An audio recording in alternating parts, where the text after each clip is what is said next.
கிறிஸ்து இயேசுவின் இரத்தம் மீதான விசுவாசத்தால் பாவம் மன்னிக்கப்பட்ட அத்துணை நீதிமான்களுக்கும் எனது அன்பின் வாழ்த்துக்களை தெரிவித்துக் கொள்கிறேன். இந்த வீடியோவிலே நாம் ஜலப்பிரளயம் எந்த ஆண்டு நடந்திருக்கலாம் என்பதை குறித்து வேத ஆதாரத்துடன் பார்க்க போகின்றோம். நாம் ஏன் இந்த ஜலப்பிரளயத்தினுடைய ஆண்டை குறித்து நாம் பார்க்க வேண்டும்? முதலாம் உலகமானது ஜலப்பிரளயத்துடன் முடிவடைந்தது.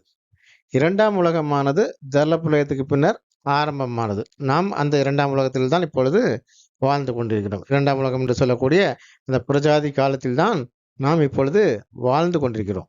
எனவே நமது உலகமானது எப்பொழுது ஆரம்பமானது என்பதை குறித்து அறிய வேண்டும் என்றால் நாம் கண்டிப்பாக ஜலப்பிரளயம் எப்பொழுது நடந்தது என்பதை குறித்து கண்டிப்பாக தெரிந்து கொள்ள வேண்டும்.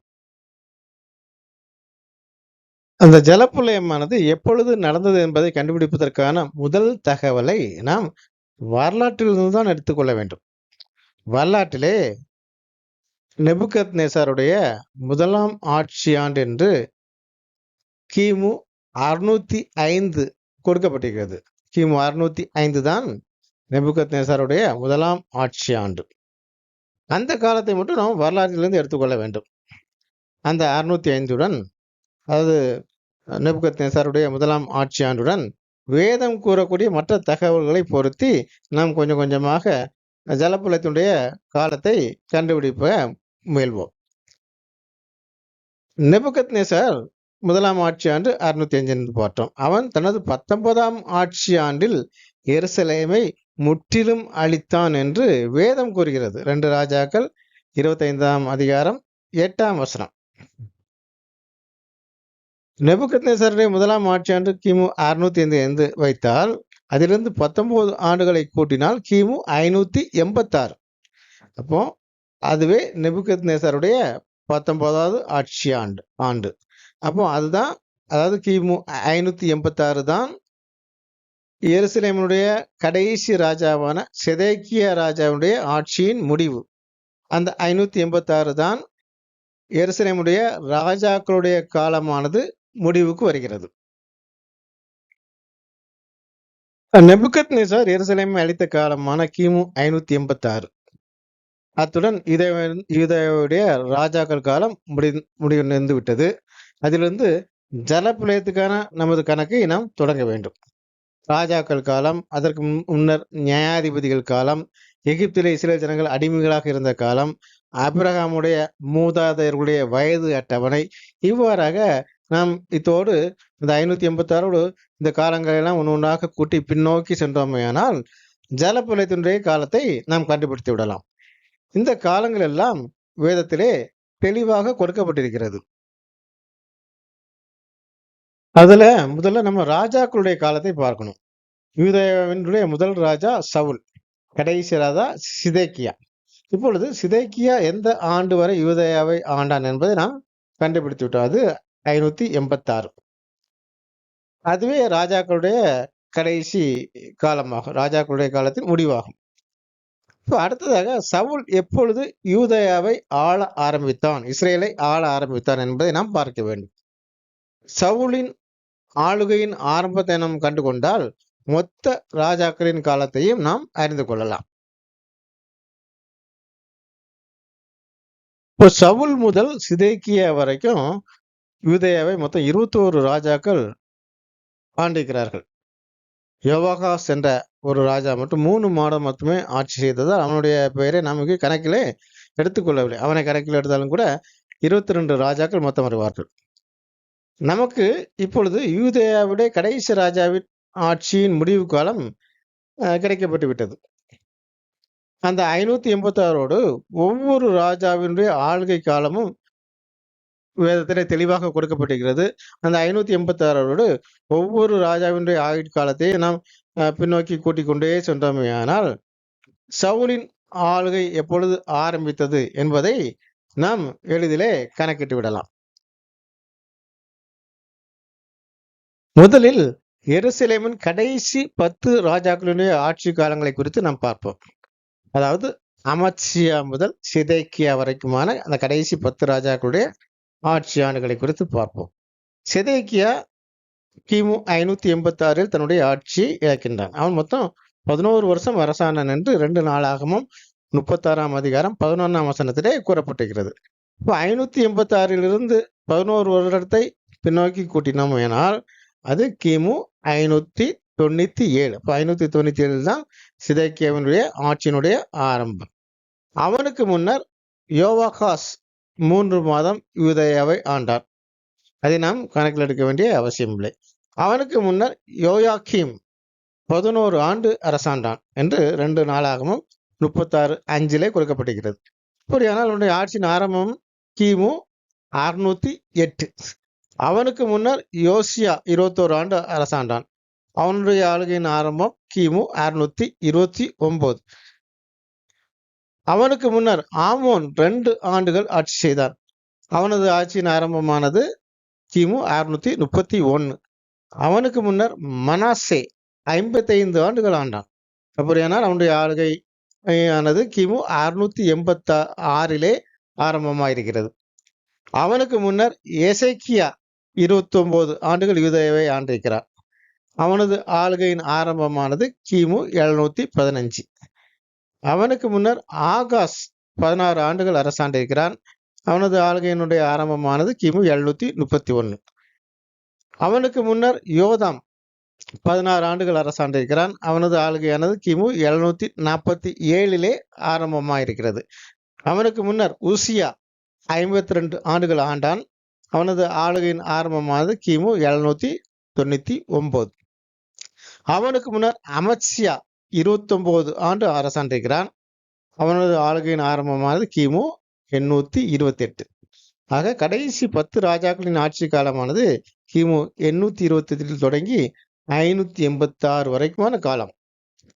ஒவ்வொருடைய ஆட்சி காலத்தையும் குறித்து குறிப்பிட்ட அந்த வேத வசனங்களானது வீடியோவிலே கொடுத்திருக்கிறேன். அதை கவனமாக படித்து முடிந்தால் எழுதி கொள்ளவும்.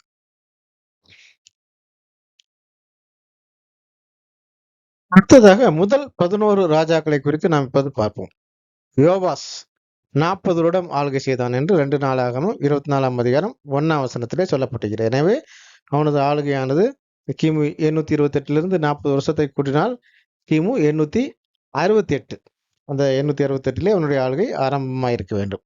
அவனுக்கு முன்னர் அத்தாலியால் என்ற ஒருவர் 6 வருடம் ஆளுகை செய்கின்றார்.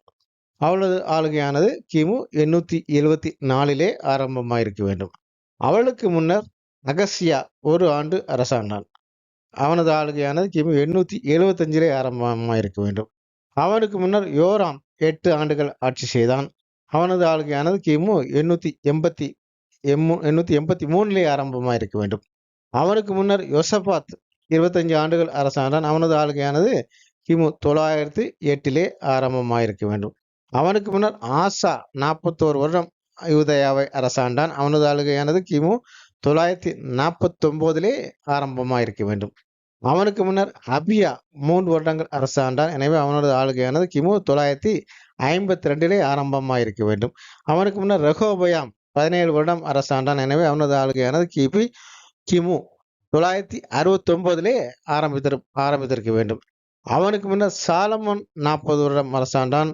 எனவே அவனது ஆளுகையானது சாலமோனது ஆளுகையானது கிமு 1009 ஆரம்பித்திருக்க வேண்டும். அவனுக்கு முன்னர் தாவீது 40 வருஷங்கள் அரசாண்டான். எனவே அவனது ஆளுகையானது கிமு 1049 ஆரம்பித்திருக்க வேண்டும். அவனுக்கு முன்னர் இஸ்ரேலின் முதல் ராஜாவான சவுல் இஸ்ரேலை 40 வருடம் அரசாண்டான். எனவே அவனுடைய ஆளுகையானது கிமு 1089 ஆரம்பித்திருக்க வேண்டும். எருசலேமை யோவாகாசையும் சேர்த்து மொத்தம் 22 ராஜாக்கள் அரசாண்டார்கள். அவர்கள் ஆளுகை செய்த ஆண்டுகளை எல்லாம் கூட்டினால் மொத்தம் 503 வருடங்கள் வருகிறது. கடைசி ராஜாவான சிதேக்கியாவின் ஆளுகை முடிவுக்கு அந்த காலமான அந்த 586 இந்த மொத்த ராஜாக்களுடைய நாட்களையும் கூட்டினால், அதாவது 503 வருடங்களை கூட்டினோமே ஆனால் அது கிமு 1089 வருகிறது. இப்போ இந்த முறையிலும் நாம் கணக்கு போட்டாலும் கூட அது 1089 முடிவடைகின்றது. கிமு 1089 இஸ்ரேலின் ராஜாக்களுடைய ஆளுகையானது ஆரம்பமாக இருக்க வேண்டும். இதுல கூட நீங்க பாத்தீங்கன்னா ஒவ்வொரு ராஜாக்களுடைய ஆட்சி ஆண்டையும் முழுமையான வருடங்களாக வேதத்திலே கொடுக்கப்பட்டிருக்கிறது.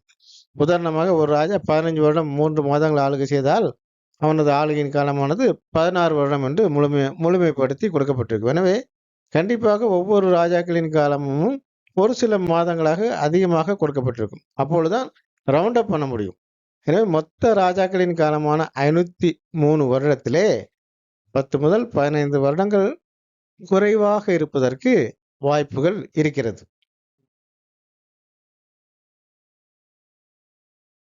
இதுவரைக்கும் ராஜாக்களுடைய காலத்தை பார்த்தோம். அதோடைய ஆரம்பத்தை நாம் பார்த்து விட்டோம். இதோட நாம் நியாயாதிபதியுடைய காலத்தை கூட்ட வேண்டும். ஏனென்றால் ராஜாக்களின் காலத்துக்கு முன்பு நியாயாதிபதியின் காலம் இருந்தது. எனவே அடுத்ததாக நியாயாதிபதிகளுடைய காலம் எவ்வளவு ஆண்டுகள் என்று நாம் பார்க்க வேண்டும்.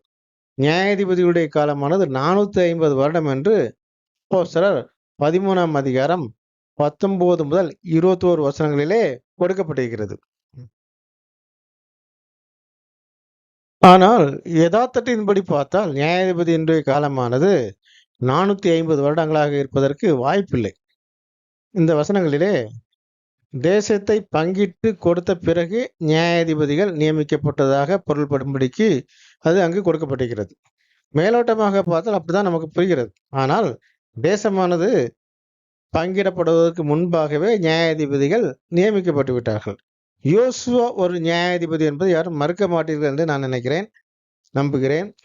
அவன் காலம் முழுவதும் தேசம் பங்கிடப்பட்டு கொண்டுதான் இருந்தது. எனவே 19ஆம் வசனத்திலே பங்கிட்டு கொடுத்தல் பற்றி பேசிவிட்டு 20ஆம் வசனத்திலே அதற்கு பிறகு 450 வருடம் நியாயாதிபதிகளை கொண்டு வழி நடத்தினார் என்பது ஒரு தவறான மொழிபெயர்ப்பாகவே கண்டிப்பாக இருக்க முடியும். 20ஆம் வசனமானது பின்பு என்று ஆரம்பிக்கிறது. அந்த பின்பு என்பதை நாம் சரியாக புரிந்து கொண்டோமேயானால் அந்த வசனத்தினுடைய அர்த்தத்தை சரியாக புரிந்து கொள்ள முடியும். ஏனெனில் அந்த வார்த்தை தான் மொத்த காரியத்தையும் தவறாக புரிந்து கொள்வதற்கு காரணமாக இருக்கிறது. பின்பு என்பதற்கு கொடுக்கப்பட்டிருக்கக்கூடிய இந்த கிரேக்க வார்த்தையானது மெட்டா என்பதாகும். அதற்கு வித் என்பதுதான் சரியான அர்த்தம். இப்போ அதை எப்படி இருக்கணும்னா தமிழ்ல மேலும் அத்துடன் ஏறக்குறைய 450 வருஷம் காலமாய் என்று அந்த 20ஆம் வசனமானது ஆரம்பித்திருக்க வேண்டும். அதாவது மேலும் அத்துடன் ஏறக்குறைய 450 வருஷ காலமாய் என்றுதான் 20ஆம் வசனம் ஆரம்பித்திருக்க வேண்டும். எகிப்திலிருந்து வெளியே கொண்டு வந்ததிலிருந்து தேசம் பங்கிடப்படுதல் வரைக்குமாக உள்ள காரியங்களை கூறிவிட்டு அது மட்டுமல்ல இத்துடன் மொத்தம் 450 வருட காலமாய் தேவன் நியாயாதிபதிகள் மூலமாய் இஸ்ரேலை வழி நடத்தினார் என்பதுதான் அந்த வசனத்தினுடைய சரியான அர்த்தமாக இருக்கிறது. அதாவது எகிப்திலிருந்து வெளியே கொண்டு வந்து வனாந்தரத்திலே வழி நடத்தி தேசத்தை எப்படி நியாயாதிபதி மூலமாக பங்கிட்டு கொடுத்து வழி நடத்தினாரோ அதே போல ஏறக்குறை 450 வருடமும் அவர் நியாயாதிபதி மூலமாக இஸ்ரேலை வழி நடத்தினார் என்பதுதான் அதனுடைய பொருள். அப்படியானால் எகிப்திலிருந்து தேவன் இஸ்ரேல்களை வெளியே கொண்டு வரும்போதே இஸ்ரேலுடைய நியாயாதிபதிகள் காலம் ஆரம்பித்து விட்டதா என்று ஒரு கேள்வி. ஆம், எகிப்திலிருந்து இஸ்ரேல் ஜனங்கள் வெளியே ஆரம்பித்த உடனேயே நியாயாதிபதிகள் காலம் ஆரம்பித்து விட்டது. மோசே தான் இஸ்ரேல் ஜனங்களுடைய முதல் நியாயாதிபதி. அதனால்தான் அவன் இஸ்ரேல் ஜனங்களை நியாயம் விசாரித்தான் என்று யாத்திராகமம் 18:13 சொல்லப்பட்டிருக்கிறது. அவனால் அதிகமாக ஜனங்களை நியாயம் விசாரிக்காமல் போகவே மோசேயுடைய மாமன் அவனுக்கு ஒரு ஆலோசனை கொடுக்கிறான். இன்னும் நிறைய சின்ன சின்ன வழக்குகளை விசாரிப்பதற்கு உனக்கு கீழ்ப்பட்ட பல நியாயாதிபதிகளை நியமித்துக் கொள்ள வேண்டும் என்று என்னாகமம் 25ஆம் அதிகாரம் 5ஆம் வசனத்திலே மாமன்காரன் அவனுக்கு ஆலோசனை கொடுக்கின்றான். சாமுவேல் தீர்க்கதரிசி தான் கடைசி நியாயாதிபதி. சவுல் என்று ராஜாவாக அபிஷேகம் செய்யப்பட்டானோ அத்துடன் நியாயாதிபதி காலம் அபிஷியலாக முடிவுக்கு வந்து விட்டது. இப்போ நியாயாதிபதிகள் காலம் என்பது எகிப்திலிருந்து சில ஜனங்கள் வெளியேற ஆரம்பித்தவுடன் ஆரம்பித்து சவுல் ராஜாவாக பதவியேற்றது வரைக்குமான காலமாகும். அதுதான் நியாயாதிபதியுடைய காலமாக இருக்கிறது.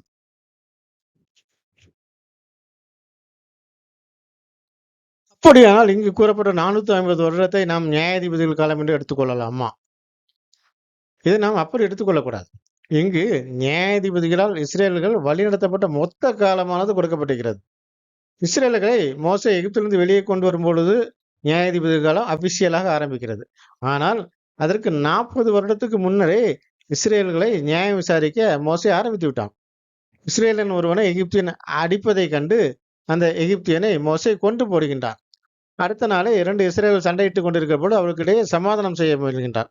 அப்பொழுதே மோசே தனது நியாயாதிபதியை பணியை ஆரம்பித்து விட்டான். அதே போல சாமுவேலும் சவுல் பதவியேற்றவுடன் தனது நியாயாதிபதி பணியை விட்டுவிடவில்லை. அவர் தனது மரணம் வரைக்கும் தனது நியாயாதிபதி ஊழியத்தை செய்து கொண்டுதான் இருந்தார். இஸ்ரேலை வழிநடத்தி கொண்டுதான் இருந்தார். இதிலிருந்து நாம் என்ன தெரிந்து கொள்கிறோம்? எகிப்திலிருந்து மோசே இஸ்ரேலை அழைத்து கொண்டு வெளியேறும் முன்பாகவே, அதாவது நியாயாதிபதி காலம் அபிஷியலாக ஆரம்பிப்பதற்கு முன்பாகவே நியாயாதிபதிகளுடைய ஊழியம் ஆரம்பித்து விட்டது என்றும், சவுல் பதவியேற்று நியாயாதிபதிகள் காலம் அபிஷியலாக முடிவுக்கு வந்த பின்னரும் நியாயாதிபதிகள் ஊழியமானது நடந்து கொண்டுதான் இருந்தது என்பதும் நமக்கு இதன் மூலமாக தெரிய வருகிறது. இந்த நியாயாதிபதிகளுடைய மொத்த ஊழிய காலமே 450 வருடம் என்று இங்கு கொடுக்கப்பட்டிருக்கிறது. எனவே அபிஷியலான நியாயாதிபதிகள் காலம் என்பது கண்டிப்பாக இதிலிருந்து 50-60 வருடங்கள் குறைவாகத்தான் இருக்க வேண்டும். அதை எப்படி என்பதை நாம் வேத வசனத்தின் மூலமாகவே பார்ப்போம். 1 ராஜாக்கள் 6ஆம் அதிகாரம் 1ஆம் வசனத்திலே, எகிப்திலிருந்து புறப்பட்டதிலிருந்து சாலமோனின் 4ஆம் ஆட்சி ஆண்டு வரையுள்ள காலமானது 480 வருடம் என்று கொடுக்கப்படுகிறது. அதாவது 4ஆம் ஆட்சி ஆண்டிலே சாலமோன் ஆலயத்தை கட்ட ஆரம்பித்தது வரையான காலம் 480 ஆண்டுகள் என்று கொடுக்கப்படுகிறது. எகிப்திலிருந்து புறப்பட்ட பொழுது நியாயாதிபதி காலம் அபிஷியலாக ஆரம்பித்து விட்டது. எகிப்திலிருந்து இஸ்ரேலர்கள் புறப்பட்டதிலிருந்து சாலமோனின் 4ஆம் ஆட்சி ஆண்டு வரையான காலமானது மொத்தம் 480 வருடம் என்றால், இதிலே உள்ளடங்கிய நியாயாதிபதியுடைய காலத்தை நாம் எப்படி கண்டுபிடிப்பது? ஏனெனில் இதிலே 84 வருடங்கள் ராஜாக்களின் காலமும் சேர்ந்திருக்கிறது. சவுலினுடைய 40 வருட ஆட்சி, தாவீதுடைய 40 வருட ஆட்சி, சாலமோனுடைய 4 வருட ஆட்சி. ஆக மொத்தம் 84 ஆண்டுகள் ராஜாக்களுடைய ஆட்சியும் இந்த 480 வருஷத்துல சேர்ந்திருக்கிறது. எனவே 480 ஆண்டுகள் இருந்து 84 ஆண்டுகளை கழித்தோமேனால் நமக்கு நியாயாதிபதிகளுடைய சரியான காலம் கிடைக்கும். 480 84 வருடத்தை கழித்தால் எவ்வளவு? 396 வருடம். ஆம், 396 வருடம் தான் நியாயாதிபதியுடைய காலமாகும். இது அப்போஸ்தலர் நடபடிகளிலே 13ஆம் அதிகாரத்தில் சொல்லப்பட்ட 450 என்ற அந்த வருடத்தை விட 54 வருடங்கள் குறைவாகவே இருக்கின்றது. எனவே 396 ஆண்டுகள் என்பது சரியான கால கணக்காகவே இருக்கும். அதுதான் சரியான நியாயாதிபதியுடைய காலமாகவும் இருக்கும். இந்த 396 வருடத்தை சவுல் பதவியேற்றதிலிருந்து, அதாவது ராஜாக்களுடைய காலம் ஆரம்பமானதிலிருந்து பின்னோக்கி கூட்டினோமேயானால் கிமு 1485 என்ற அந்த காலம் வரும். 1089 பிளஸ் 396 என்பது 1485. கிமு 1485 தான் நியாயாதிபதியுடைய காலத்தினுடைய ஆரம்பமாக இருக்க வேண்டும். அதுதான் இஸ்ரேலர்கள் எகிப்தை விட்டு வெளியேறிய அந்த காலமாக இருக்கும். இப்பொழுது நியாயாதிபதியின் காலத்தை, அதாவது இஸ்ரேல் ஜனங்கள் எகிப்திலிருந்து வெளியேறிய அந்த காலத்தை நாம் அறிந்து கொண்டோம். அதுதான் நியாயாதிபதி காலத்துடைய ஆரம்பமாகவும் இருக்கிறது. அடுத்ததாக வேதத்திலே இன்னும் ஒரு காலப்பகுதியும் கொடுக்கப்பட்டிருக்கிறது. அது என்ன காலப்பகுதி? ஆபிரகாமுக்கு தேவன் உடன்படிக்கையை உறுதி பண்ணியதிலிருந்து நியாயப்பிரமாணம் கொடுக்கப்படும் காலம் வரைக்கும் உள்ள காலப்பகுதியானது 430 வருடம் என்று கலாத்தியர் 3:17 கொடுக்கப்பட்டிருக்கிறது. அதாவது ஆபிரகாமுக்கு தேவன் உடன்படிக்கையை உறுதி பண்ணியதிலிருந்து நியாயப்பிரமாணம் கொடுக்கப்படும் அந்த காலம் வரைக்கும் உள்ள காலப்பகுதியான 430 வருடம் என்று கொடுக்கப்பட்டிருக்கிறது. நாம் அதை குறித்து நாம் விரிவாக பார்ப்போம். எகிப்திலிருந்து புறப்பட்ட காலத்திற்கும் சீனாய் மலையிலே நியாயப்பிரமாண உடன்படிக்கை கொடுக்கப்பட்ட காலத்துக்கு இடையே பெரிய வித்தியாசம் ஒன்றும் இல்லை.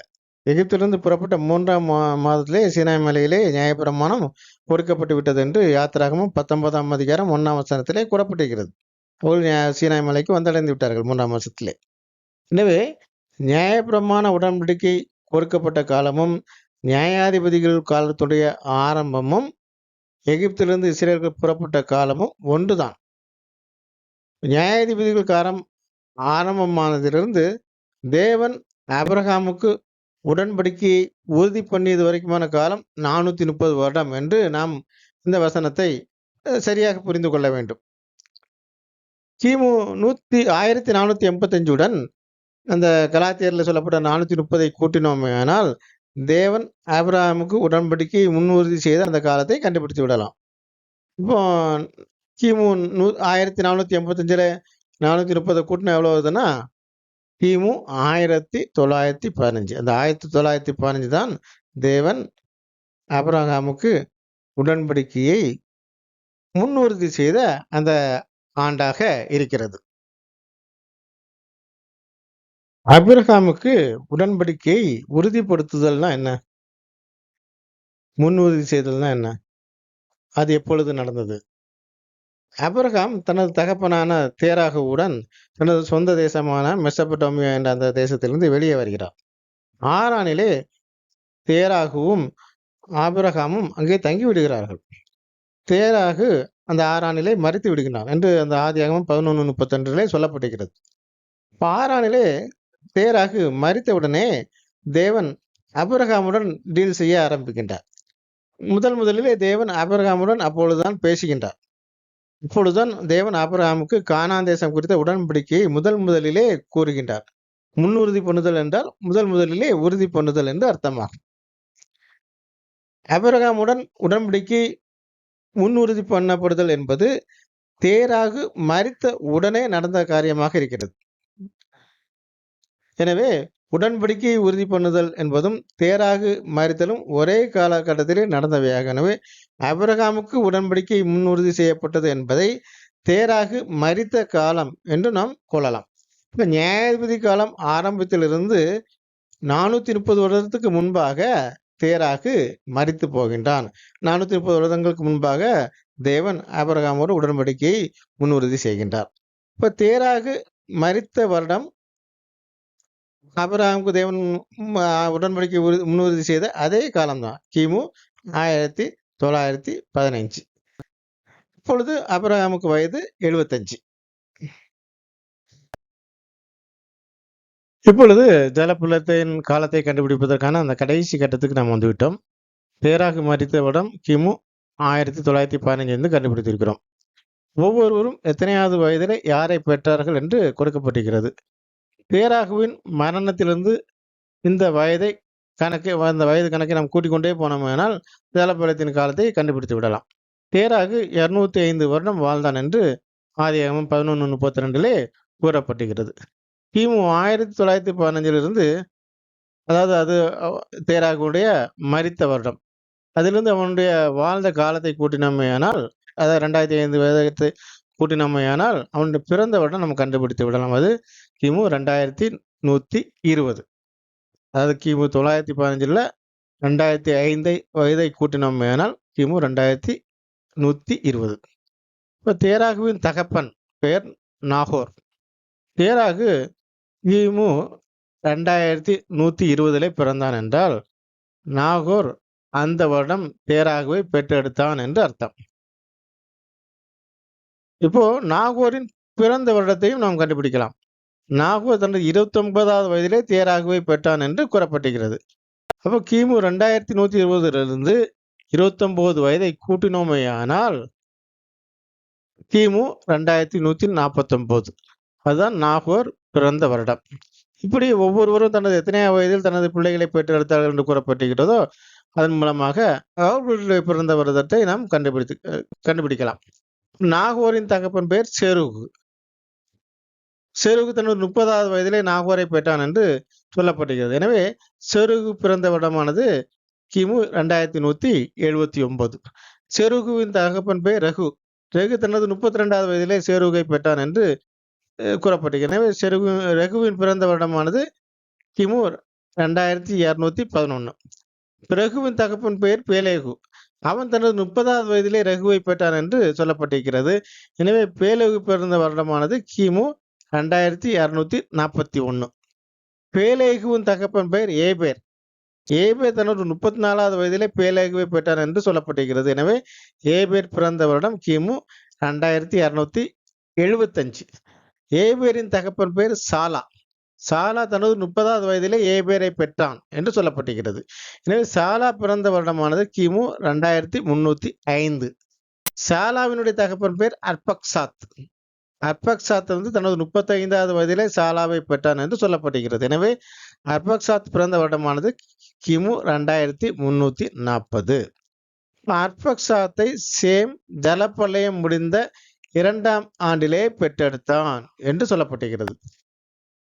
அப்போ அர்பக்சாத் பிறந்த வருஷத்தோடு 2 வருடத்தை கூட்டினோமையானால் அதுதான் ஜலப்பிரளயத்தினுடைய காலமாக இருக்கின்றது. அது கிமு 2342. அதுதான் ஜலப்பிரளயம் முடிவுற்ற அந்த காலமாக இருக்கிறது. கிமு 2342 தான் 2ஆம் உலகமான இந்த புறஜாதி காலத்தினுடைய ஆரம்பமாகவும் இருக்கிறது. 1ஆம் உலகமானது வானதூதர்களுக்கு கீழ்ப்படுத்தப்பட்டிருந்ததால் அதை வானதூதர்கள் உலகம் என்று நாம் அழைத்தோம். ஒரு உலகத்திலே யார் ஆட்சியாளர்களாக இருக்கிறார்களோ அவர்களுடைய பேரிலே அந்த உலகமானது அழைக்கப்படும். 2ஆம் உலகமானது முழுவதும் புறஜாதிகளாலே ஆளப்பட்டதால் வேதம் அதை புறஜாதி உலகம் அல்லது புறஜாதி யுகம் என்று கூறுகின்றது. இனி வரப்போகும் உலகமானது மேசியாவாகிய இயேசுவால் ஆளப்பட இருப்பதால் அதை மேசியாவின் உலகம், மேசியானிக் வேர்ல்ட், மேசியானிக் ஏஜ் என்று நாம் அதை அழைப்போம். இந்த புறஜாதி உலகத்திலே தேவ ஜனங்கள் எல்லோரும் நமது மேசியாவாக இயேசுவும் கூட புறஜாதியார்களாகவே ஆளப்பட்டார்கள். எனவே 2ஆம் உலகம் முழுவதுமே புறஜாதி காலம் அல்லது புறஜாதி உலகம் என்று நாம் மறந்துவிடக்கூடாது. சகோதரர்களே, நாம் இதுவரைக்கும் ஜலப்பிரளயத்தினுடைய காலம் எப்பொழுது என்பதை குறித்து பார்த்தோம். அதன் மூலமாக நாம் வாழக்கூடிய புறஜாதி காலமாகிய 2ஆம் உலகம் எப்பொழுது ஆரம்பித்தது என்பதை பார்த்திருக்கின்றோம். அடுத்த வீடியோவிலே தேவனுடைய சித்தமானால் 2ஆம் உலகத்தினுடைய ஆரம்பகட்ட காரியங்களில் சிலவற்றை நாம் விரிவாக பார்ப்போம். தேவன் தானமே உங்கள் எல்லோரையும் ஆசீர்வதிப்பாராக. துதி கன மகிமை எல்லாம் தேவன் ஒருவருக்கே உரித்தாகட்டும்.